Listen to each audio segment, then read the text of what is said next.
About a year and a half ago, Mother called me up and said, I've got a little thing I need help with.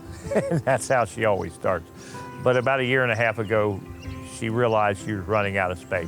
Well, to donate at this time is so important because of the expansion, and the expansion is so needed. Those who work here, minister here, those who have visited here know that the place is jam-packed, just not enough space. And to have this added space will help us to do better ministry and to have classrooms where there can be teaching done and some scripture meditation and all kinds of new activities to support the project, all the work. So the space is much needed.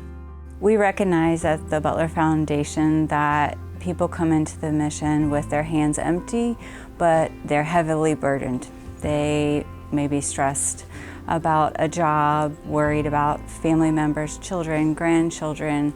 They may be dealing with illness themselves, and they come in with these burdens, and they leave with a little bit of hope because of the dignity, the respect, the kindness that they receive from the sisters and the volunteers at the mission. We really feel strongly about what they get from the mission, not only the items that help sustain their lives, but those things that uplift them and uplift our community. We are so privileged to be able to support the good work that the sisters and the volunteers do here at the mission. They truly are the hands and feet of Christ. Right now, we're still waiting on a permit from the city to do the full building.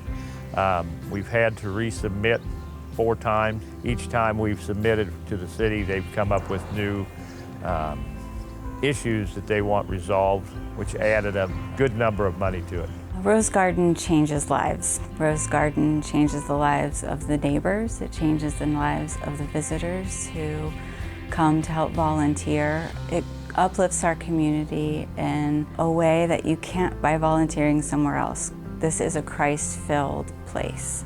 There is so much love and dignity and respect that's offered here that you really, you don't find very often. It's a blessing.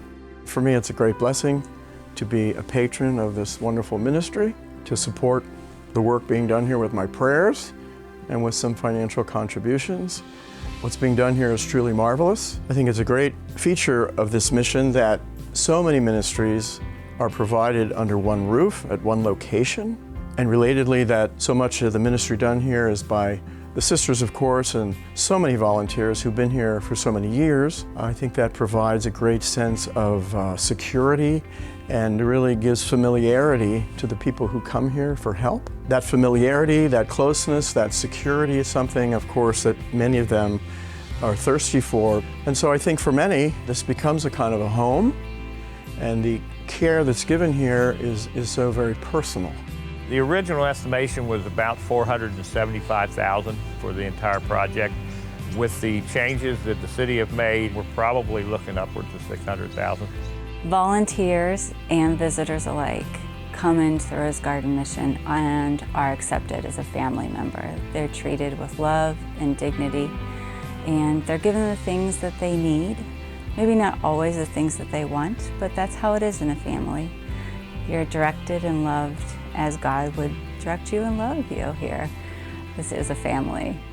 Hope. Everything we do here is basically rolled into hope for the future of this community. Well, many words come to mind, but I guess if it's one word, it would be Jesus. That the folks here are doing the work that Jesus told us to do, and caring for those so in need. They're looking into the eyes of Jesus and loving Him. So Jesus is right here, and that's what it's all about.